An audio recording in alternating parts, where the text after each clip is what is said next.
Prahlad Nrsimhadev ki jai, Grantaraj, Srimad Bhagavatam ki jai.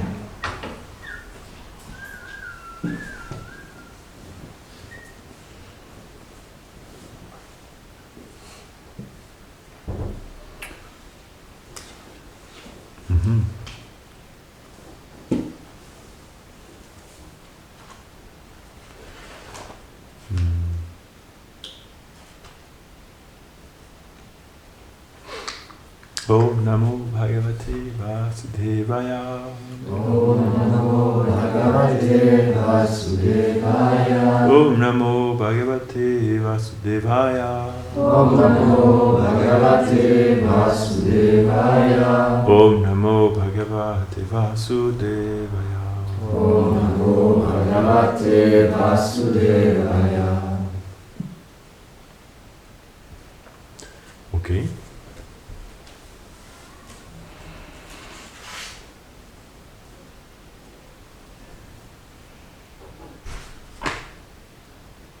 Mince, j'ai perdu.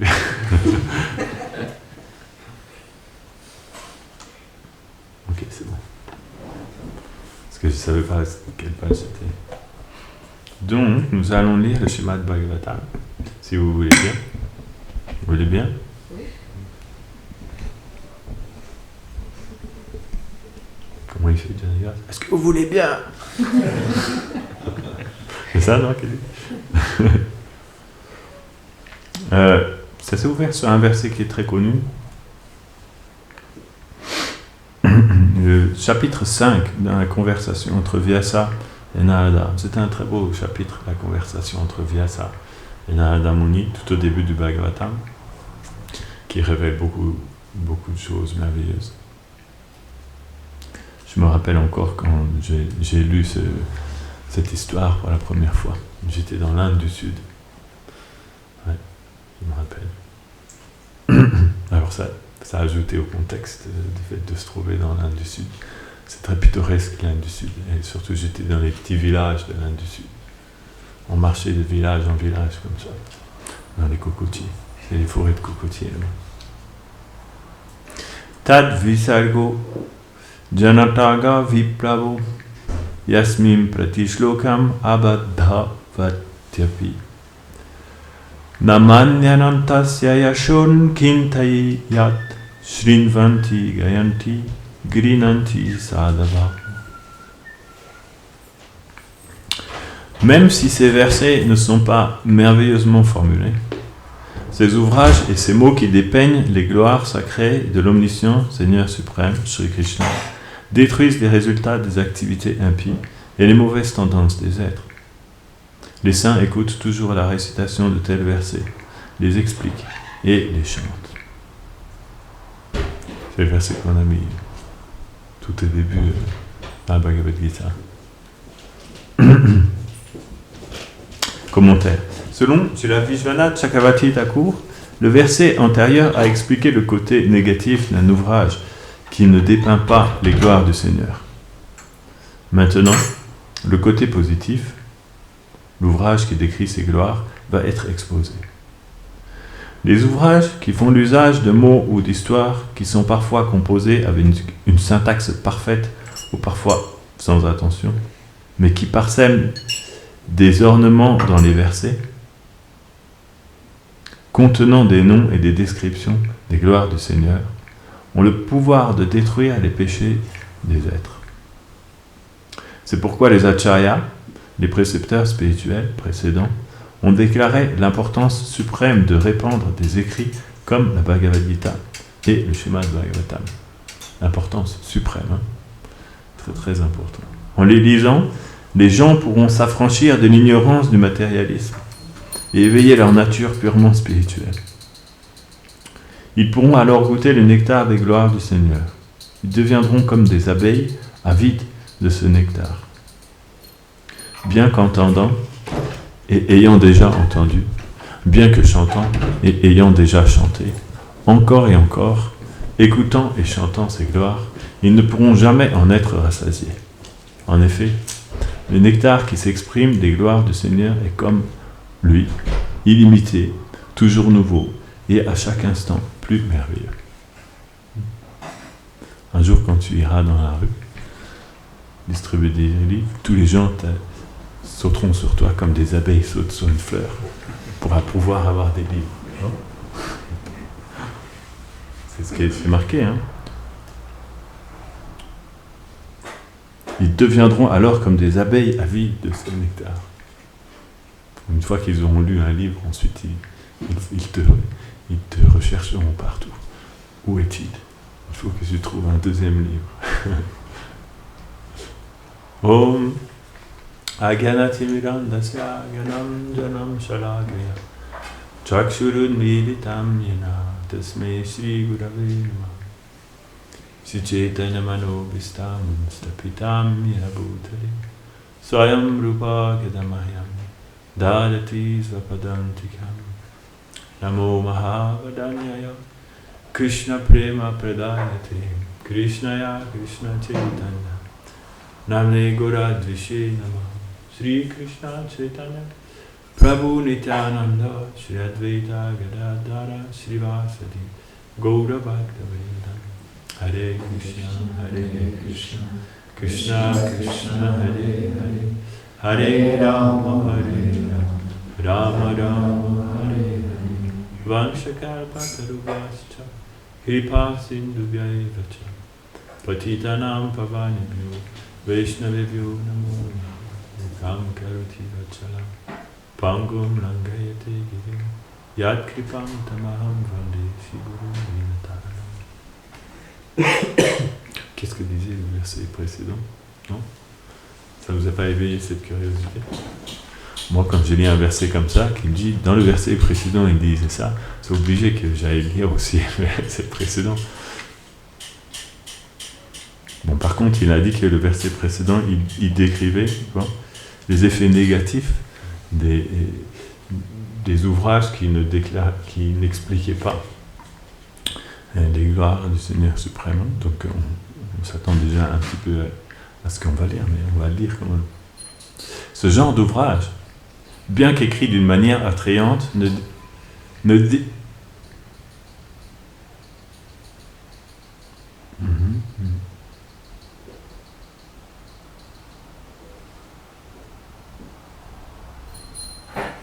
Excusez-moi.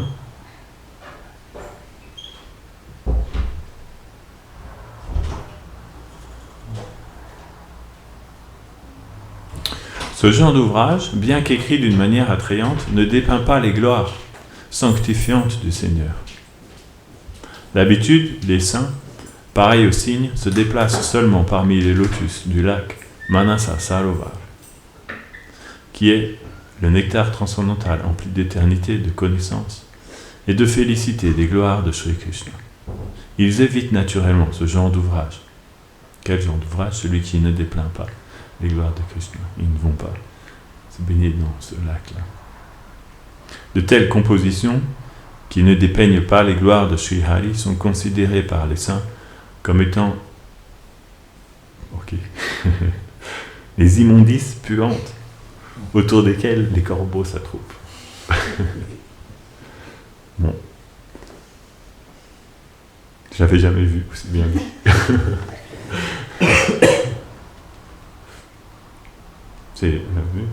Souvent, les Vaishnavas, ils enjolivent un petit peu ça. Ils disent ces ouvrages qui ne dépeignent pas les gloires de Krishna sont comme des lieux de pèlerinage pour les corbeaux.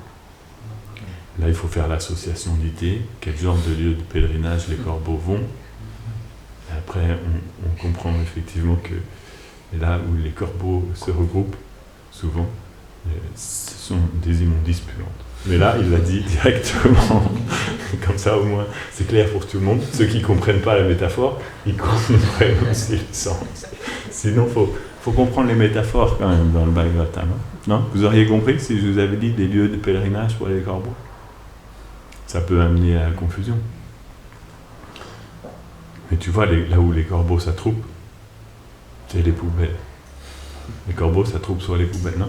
Je me rappelle. Vous n'avez jamais vu des corbeaux se battre pour déchiqueter une poubelle, une horde de corbeaux qui détruisent toute la poubelle et qui, après, ils en mettent partout. Vous avez déjà vu ça? Ouais. Par contre, les cygnes ne font pas ça. Les cygnes nagent sur des lacs tranquilles, bien calmes. Non? Vous avez déjà vu des corbeaux nager comme ça sur les lacs? Donc, il y a différents oiseaux. Chaque oiseau a sa nature, non? Les uns sont noirs, les autres sont blancs. Il y a des cygnes noirs aussi. Eux, ils nagent quand même sur les lacs. Mais ils sont un peu ambigus.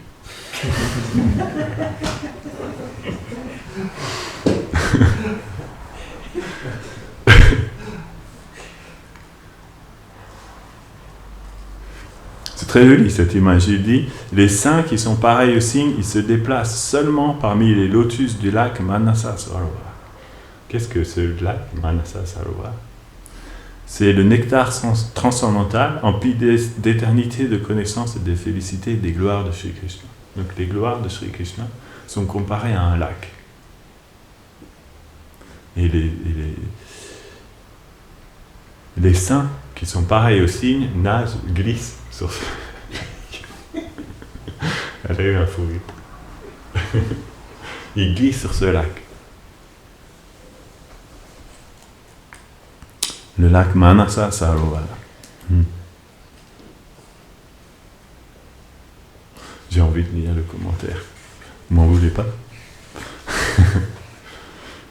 Chez la Vishwanath Chakravarti Thakur fait une comparaison entre deux oiseaux, le cygne et le corbeau.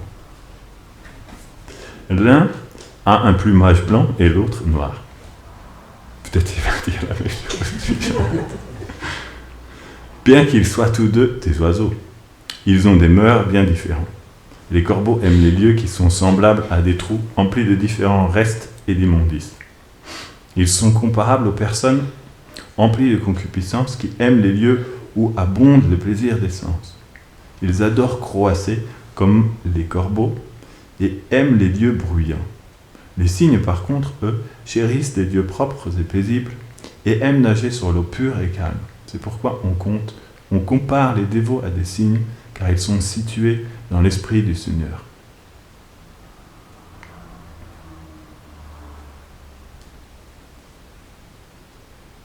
Le Seigneur est suprêmement pur et ses gloires ont le pouvoir de purifier le monde entier. Elles sont la nourriture des purs dévots. C'est pourquoi un dévot n'est pas intéressé dans les œuvres poétiques matérielles qui ne traitent pas de ses gloires. Bien que dotées de qualités et d'ornements poétiques, elles sont en réalité très impures. Elles sont la cause de consternation, de souffrance et d'anxiété constante. En comparaison, les gloires du Seigneur sont la vie elle-même. Elles éveillent la nature réelle de l'âme, qui est d'être une servante de Krishna. Alors que les œuvres matérielles perpétue l'âme conditionnée dans l'ignorance de son lien éternel avec Dieu. C'est pourquoi ceux qui aiment écouter ou qui décrivent de telles œuvres sont comme des cadavres, des êtres sans vie ou dépourvus de conscience de Dieu. Ils sont comme des cadavres, ça veut dire qu'ils sont des personnes mais qui n'ont pas de vie à l'intérieur.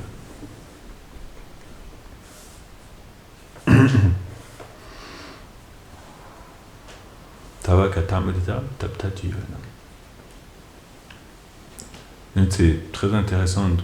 Ici, Sutta Goswami, mais en fait, qui est-ce qui parle?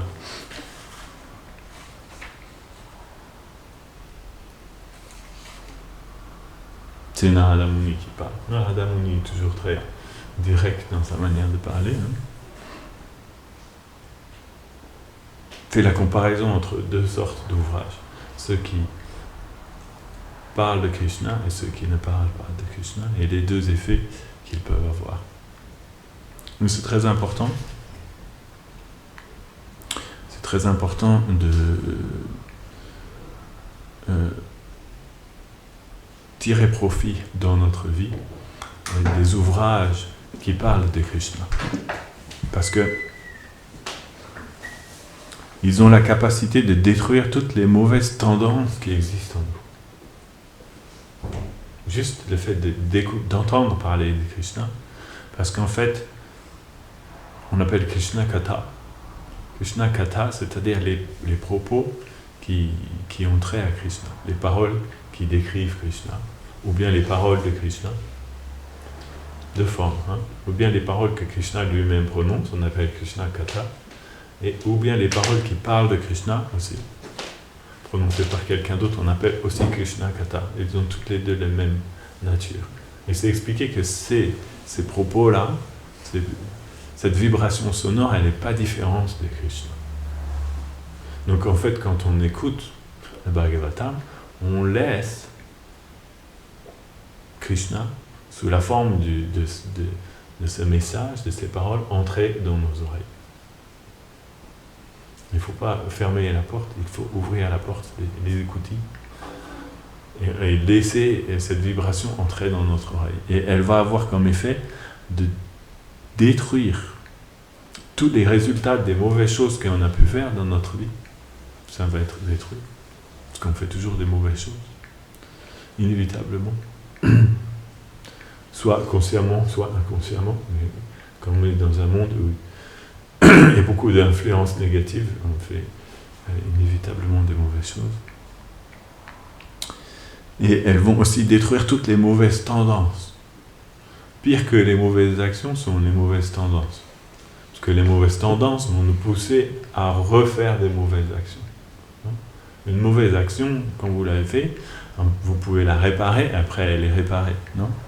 Mais s'il y a la mauvaise tendance, c'est plus embêtant, parce que la mauvaise tendance va refaire, encore une fois, la mauvaise action, non? Donc elles sont plus embêtantes, les mauvaises tendances, c'est comme plus enraciné. Mais le message de Krishna il a même la capacité de détruire les mauvaises tendances.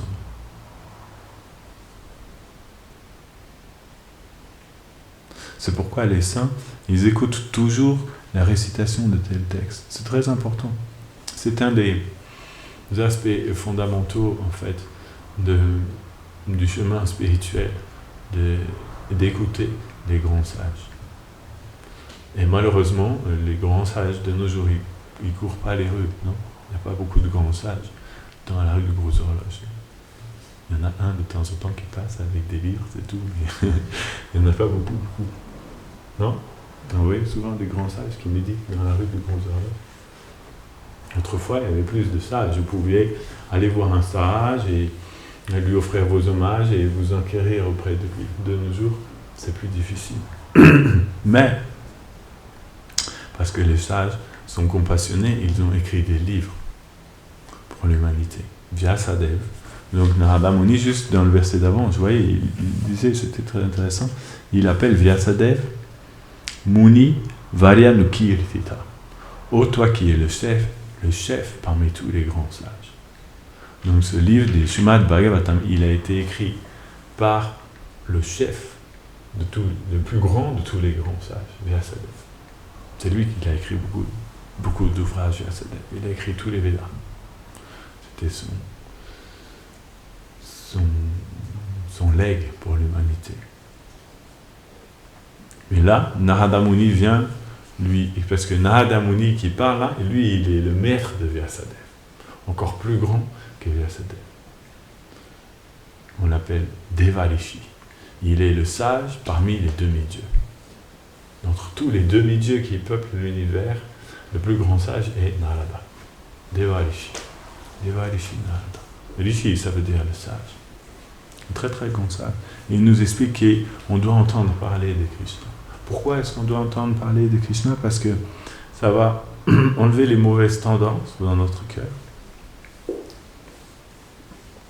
Et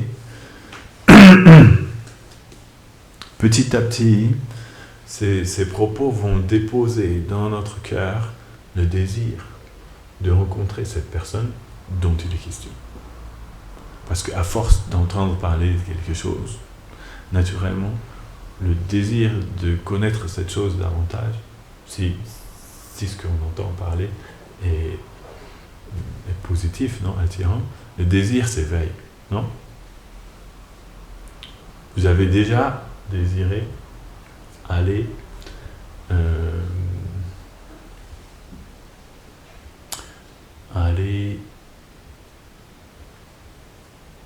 sais pas, prendre comme exemple. En Nouvelle-Calédonie. Vous avez déjà désiré aller en Nouvelle-Calédonie? Oui? Ceux qui ont déjà désiré aller en Nouvelle-Calédonie, c'est parce qu'un jour ils ont entendu parler de la Nouvelle-Calédonie.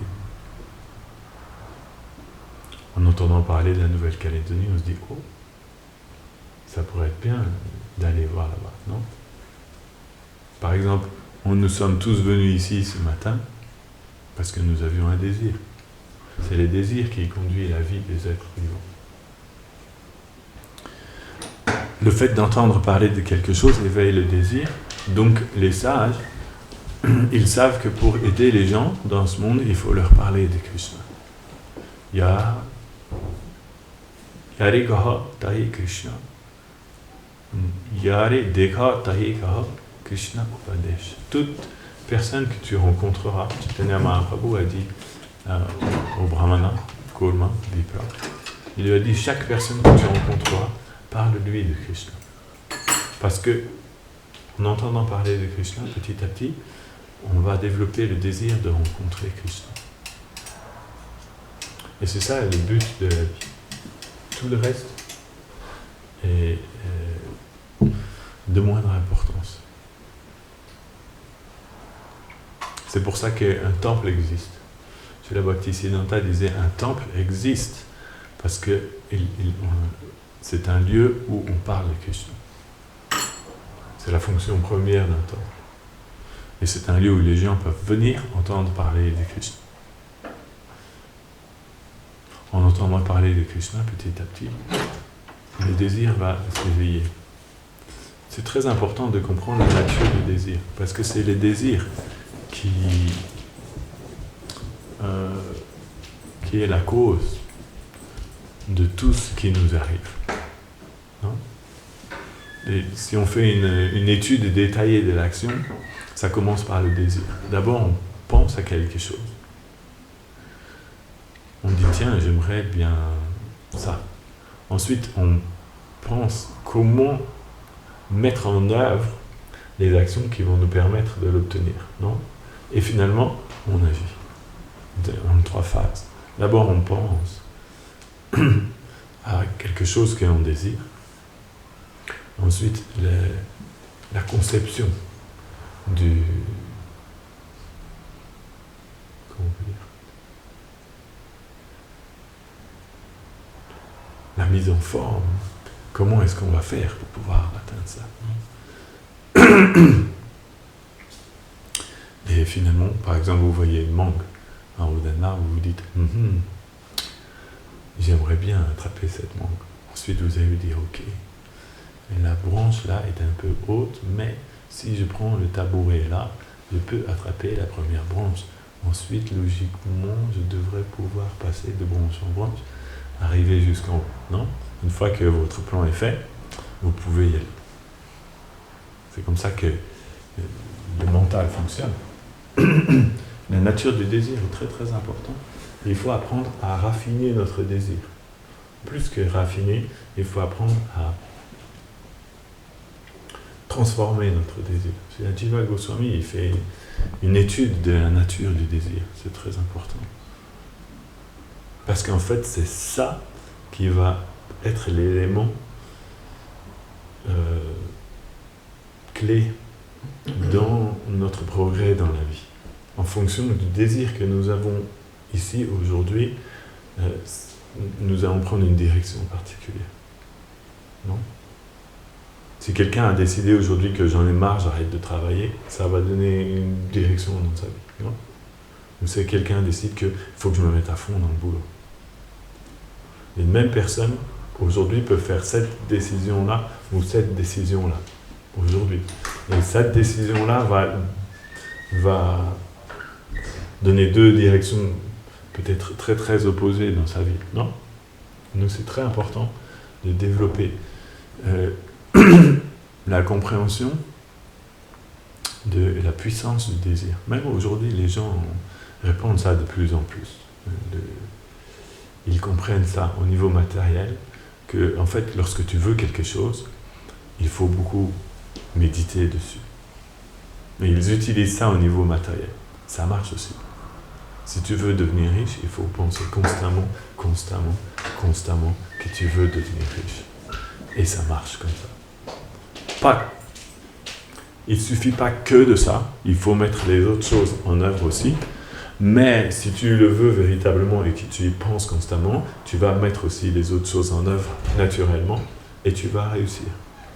De la même manière, au niveau spirituel, ça fonctionne pareil, parce qu'en fait, Krishna, lui, il comble tous les désirs des êtres. Là où nous sommes aujourd'hui, c'est le résultat des désirs passés que nous avons. On peut accuser personne d'autre. C'est le résultat. Puisque Krishna nous a donné ça. Bon, on avait ce désir, et le problème c'est qu'on a plein de désirs différents. On a ça, et puis ça, et puis ça, et puis ça, donc ça fait une moyenne, et puis après on arrive là où on est aujourd'hui. Si vous êtes là aujourd'hui, ça veut dire que la moyenne est quand même bonne. Pour pouvoir arriver ici, entendre parler de Krishna. Parce que Krishna a cette nature, c'est qu'il est fascinant. Donc, plus on entend parler de lui, plus ça éveille en nous, comme il dit, Vijana Svevati Lako, c'est très joli. En les lisant, les gens pourront s'affranchir de l'ignorance du matérialisme. Ça veut dire quoi, l'ignorance du matérialisme? Le matérialisme, ça veut dire quoi? Le matérialisme, ça veut dire vivre pour soi. Vivre pour soi, en pensant que nous sommes ce corps et qu'il n'y a rien d'autre. On essaie d'exploiter le monde qui nous entoure. C'est ça le matérialisme. Ce message va déjà détruire cette conception, de nous permettre de comprendre que, et d'un, nous ne sommes pas ce corps, et de deux, le but c'est pas d'essayer de exploiter le monde qui nous entoure, parce que ça ne mène à rien. On a déjà essayé, ça ne mène à rien. Enfin, ça tourne en rond. Il y en a qui aiment tourner en rond. Et souvent, il faut tourner en rond pendant un bon bout de temps avant de se dire, tiens, qu'est-ce que je suis en train de faire? Je tourne en rond. Non? Vous avez déjà remarqué? Souvent, il faut avoir fait quelques tours avant de se dire, tiens, je tourne en rond là. C'est la nature de cette vie.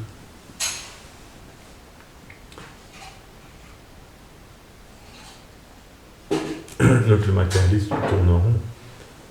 Et ces écrits ont le pouvoir d'éveiller la nature spirituelle de l'être. Alors ils pourront goûter le nectar des gloires du Seigneur. Les gloires de Krishna sont comparées à un nectar particulier. Parce qu'elles apportent... Qu'est-ce que c'est ce nectar-là? Qu'est-ce qu'on appelle le nectar? Parce qu'on parle souvent du nectar, non? Les Vaishnavas, ils parlent souvent du nectar. C'est pas un nectar de mangue, c'est pas un nectar de pêche. Qu'est-ce que c'est ce nectar? C'est quelque chose qui apporte une satisfaction dans le cœur de l'être vivant.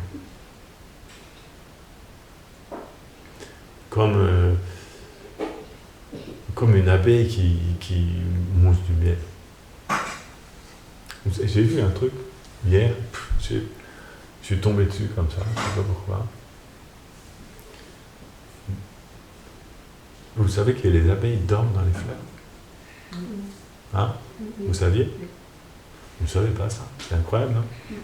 C'était une photo d'une abeille qui dort dans une fleur, et de temps en temps, les abeilles, elles dorment dans les fleurs aussi. Non? Ils disent pas ça? T'as pas appris ça? Ils dorment dans les ruches? En tout cas, dans la photo, l'abeille, elle pionçait bien dans la fleur. De temps en temps, ils disaient pas elles dorment tout le temps dans les fleurs, mais savez-vous que de temps en temps, les abeilles dorment dans les fleurs? Tu la voyais dans le pollen, comme ça. Elle était pleine de pollen partout.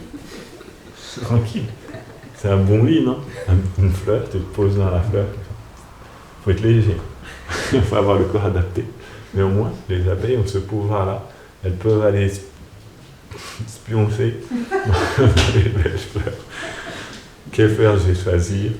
Et là, et en plus, en l'occurrence, sur la photo, elles étaient deux. Elles dormaient toutes les deux comme ça. C'était marrant, hein? Deux abeilles qui dorment dans une fleur, l'autre comme ça, l'autre comme ça. Bien tranquille. C'était leur lune de miel.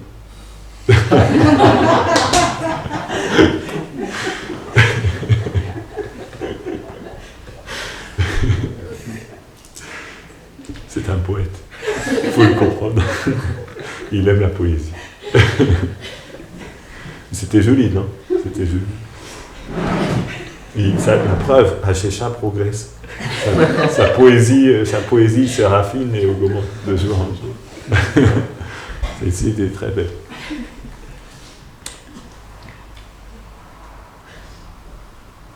Donc les nectars, c'est le fait d'entendre parler de Krishna, ça crée, ça éveille un sentiment en fait dans le cœur de l'être vivant qui fait naître une grande joie, une profonde joie à l'intérieur de nous-mêmes. C'est ça qu'on appelle le nectar. Enfin, ça peut être déployé. C'est un sentiment, le nectar, qui petit à petit va grandir en intensité, en profondeur, pour devenir une expérience de plus en plus merveilleuse. C'est pas juste quelque chose qui s'expérimente avec les papilles gustatives, le nectar. C'est quelque chose qui s'expérimente avec le cœur. Lorsqu'on entend parler de Krishna, on dit Tavakata Amrita. Les propos qui parlent de Krishna sont comme du nectar. Le nectar, en fait, c'est quelque chose, quand vous buvez une goutte, vous vous dites oh oh, et vous en buvez une deuxième goutte. Non? Ça, c'est du nectar. Ça appelle, comment on dit? Ça appelle. Il n'y a pas une expression comme ça?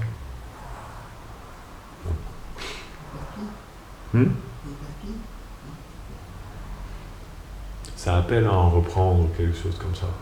Quand le nectar a cette nature que lorsque vous y goûtez, vous avez envie d'y revenir. Vous avez envie de dire tiens, j'en ai pas eu assez. Et la caractéristique particulière du nectar, c'est que vous pouvez en prendre toujours plus sans être jamais rassasié. Ça, on appelle ça du nectar. C'est un goût qui n'a pas de satiété, on peut dire.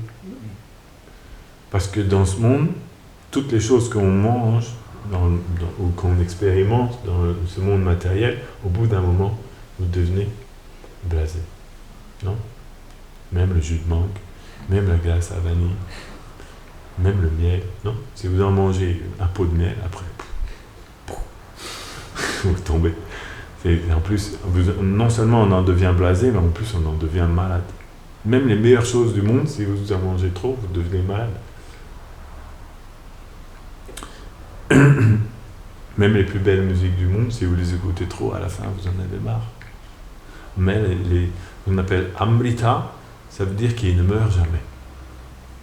Qui ne devient jamais fade.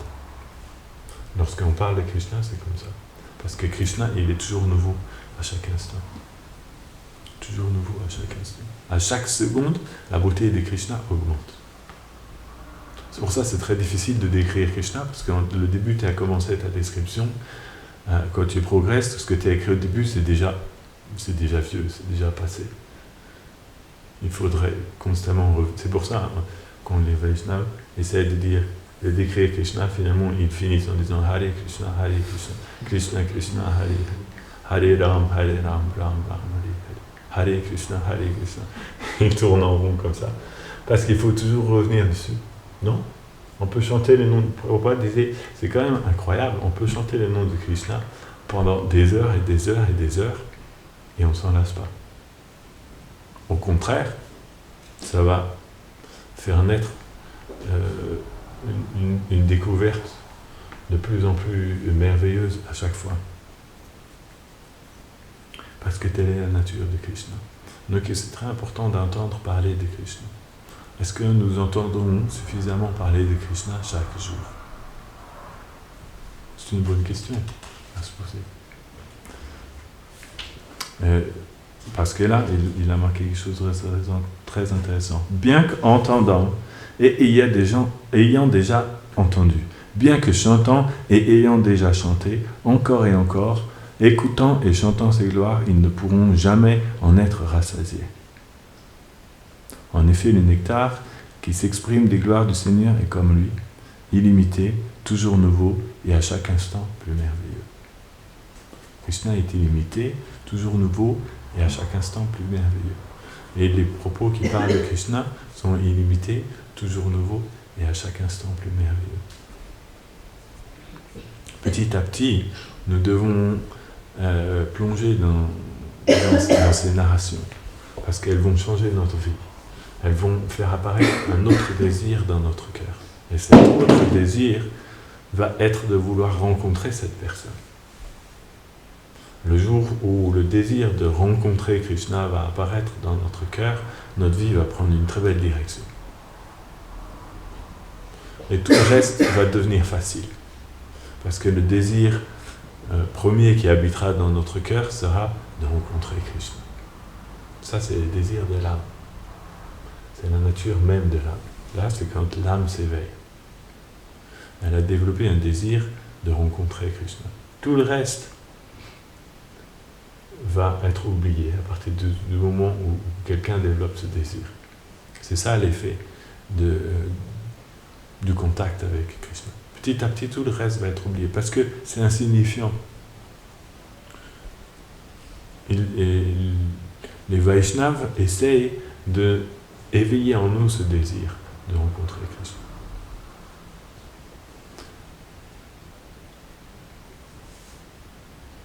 Si nous désirons rencontrer Krishna, nous pouvons être sûrs que nous allons rencontrer Krishna. C'est juste une question de désir. Il y a juste le désir qui nous sépare de Krishna. Le désir et le temps. Parce que le temps est nécessaire pour que le désir se déploie et prenne forme. Mais d'abord, il faut, la chose la plus importante, de laisser les désirs s'installer dans notre cœur. Une fois que le désir s'est installé dans notre cœur, c'est juste une question de temps, non? Dans le monde matériel aussi, c'est comme ça. Mais au niveau spirituel, ça fonctionne aussi comme ça. En fait, c'est pas très difficile de progresser spirituellement. Il faut juste changer la nature de notre désir. Il faut placer le désir dans notre cœur de pouvoir rencontrer Krishna, être avec lui, pouvoir le voir, le contempler, lui parler, écouter ce qu'il dit. Parce qu'avec Krishna, tout est comme du nectar. Hein? Ses paroles sont comme un ruisseau de nectar. Les paroles de Krishna, c'est tellement merveilleux de par la poésie qu'elles ont, de par le son qu'elles ont. Le regard de Krishna est complètement merveilleux. Il est illimité, toujours nouveau, et à chaque instant, plus merveilleux. Donc c'est très important de développer ce désir. Quand donc je pourrais être avec Krishna? Et Krishna veut dire Krishna et ses associés. Comme vous pouvez voir, il n'est pas tout seul. Toujours bien accompagné, Krishna, non? Il a son frère, ses amis, sa bien-aimée, ses parents, sa famille, sa forêt, sa colline, sa rivière. Plein de choses accompagnent Krishna. Et on doit désirer pouvoir véritablement rencontrer Krishna et atteindre sa compagnie éternelle. Ce désir-là doit devenir la chose la plus importante dans notre vie. Lorsque ce désir-là sera enraciné au fond de nous, ensuite il va nous conduire. Ce désir va nous conduire jusqu'à Krishna. Il y a juste besoin de saisir ce désir. C'est ça qu'on a lu hier, non? Ramananda Roy a dit à Chaitanya Mahaprabhu, le seul prix à payer pour pouvoir atteindre le pur amour de Krishna, c'est le désir intense de l'atteindre. Mais ce n'est pas le désir d'atteindre Krishna pour notre plaisir. C'est le désir d'atteindre Krishna pour le servir. Anukulyena Krishna Nushina. C'est le désir d'atteindre Krishna pour le servir. Parce qu'on ne peut pas exploiter Krishna. C'est la nature de Krishna. Vous ne pouvez pas l'exploiter. Vous ne pouvez que le servir. C'est la seule chose qu'on peut faire. Mais à servir Krishna, il y a plus de félicité qu'à exploiter quoi que ce soit. C'est ça qui apporte la joie suprême, non? Ahitukiya pratihata yatna suprasidati. Donc, développer les désirs d'atteindre Krishna pour pouvoir le servir. C'est très simple. Mais si on place ce désir,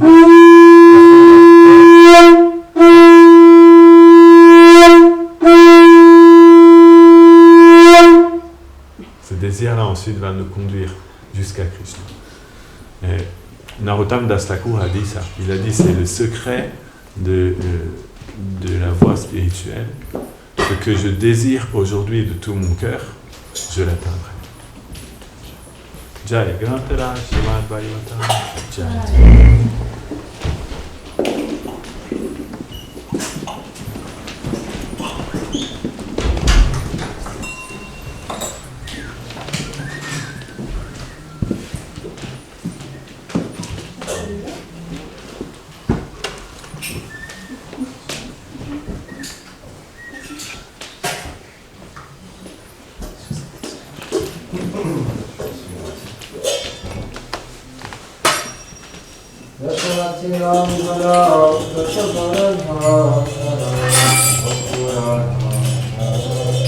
Ram